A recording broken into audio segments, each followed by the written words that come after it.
Hey everyone, welcome back to Rewind Toys. Jason Emmett here, still working on the toy box. We'll probably get the office straightened up here in about a week. Things will probably be back to, some kind of normalcy, actually better than they were. But you just got to give us some time.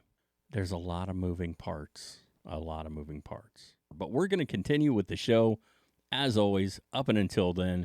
Look, you're going to hear us mention this a lot here on Rewind Toys because, well, it was just a fact.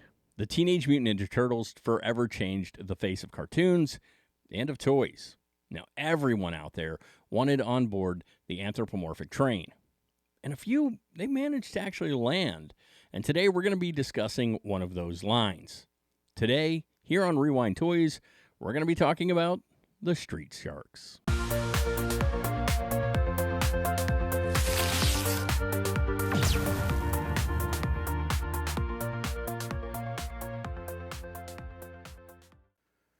Okay, so we're not going to get into the whole TMNT thing today, eventually, but realize that they were, and still are, huge.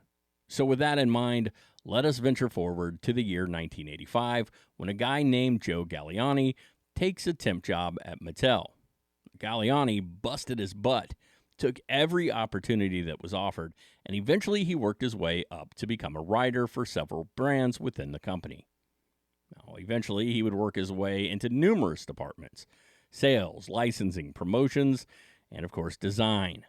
In 1991, he meets Dave Siegel, and after writing a story and dialogue for a graphic novel called Men from Earth, which debuted at Comic-Con. So Siegel wanted to hire Galliani to help him, kind of fully form an idea he had regarding a toy line of action figures based around sharks.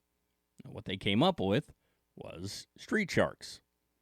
So from the stories we've heard, when the two went to pitch the idea to Mattel, they didn't even make it all the way through that pitch before the execs stopped them and said, "Hey, we get it. We're in."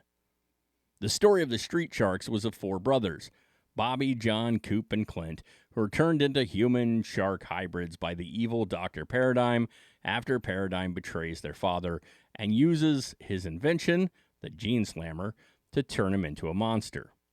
Now, eventually, Paradigm himself actually is sort of mutated and morphed with a piranha, and he gets the nickname Dr. Piranoid. The four brothers, they take new names as well: Streaks, Ripster, Big Slam Moo, and Jab. Now, over the series, others are genetically altered as well, some good, some bad. You know how it works. The show was such a direct inspiration of Teenage Mutant Ninja Turtles. They even take a little jab at him in that first episode, making a comment that they dislike pizza. That TV show was, of course, created to help Mattel sell the action figures. Produced by Deke, the show ran 3 seasons, 40 episodes, with the final season changing things up just slightly by adding extraterrestrial dinosaurs and changing the name to Dino Vengers, featuring Street Sharks. Those Dino Vengers would eventually spin into their own show, Extreme Dinosaurs, and their own toy line, which we will probably discuss here one day. So let's talk about these toys. They stood around 6 inches tall. There were 32 figures, 2 metallic figures, a mail-away figure, and 8 vehicles. The first wave launched in 1994 with the 4 brother sharks and 3 bad guys: Dr. Piranoid, Slash, and Slopster.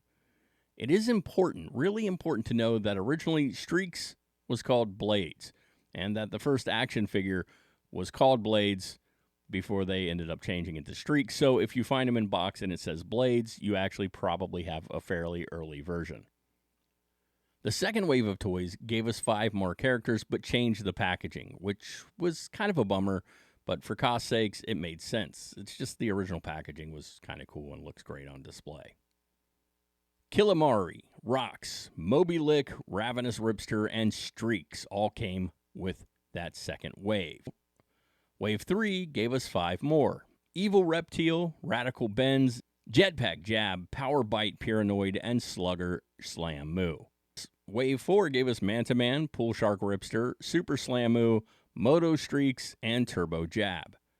Now, after that, they released them on blister cards, so they took them out of the box altogether, and they called them Mega Heroes. So you can find these too Really not much different in the molds and whatnot, but the packaging is incredibly different.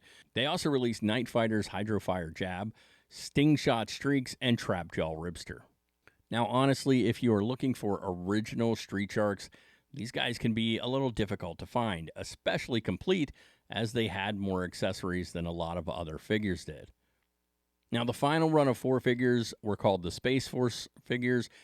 They are extremely hard to find. They didn't have as big of a run. Those consisted of Power Arm Ribster, Steel Jaw Jab, Battle Claw Streaks, and Evil Drax. Now, we mentioned a mail-in figure. That was Mega Ribster, and then there were also 8 vehicles. The Sharkopter, the Shark Cruiser, Slopster Zuki, Meko Shark, Rip Rider Motorcycle, Shark Force Tank, Shark Force Jet, and Streaks Wire. So the toy line was actually fairly successful with help from an aggressive marketing campaign that included a very young Vin Diesel. Yeah, Vin Diesel. Eventually, they just sort of faded, and sales started to decline.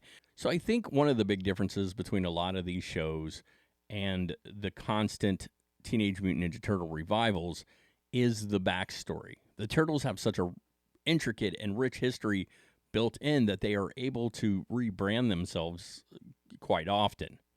But don't fear, because the Street Sharks, they didn't completely disappear. In 2024, to celebrate the 30th anniversary, 6 figures were revealed at Comic-Con. They were given more articulation and a few new accessories and also a cool cage. So for me, I was just getting out of my action figure phase when these guys sort of landed and hit the market. And so while I was very, very aware of them, I never went after them back then, which is a bummer because I actually really dig these figures. Now, of course, I would love to own them now, and I know there are a lot of collectors out there. Maybe you're one of them. If so, let me know down in the comments.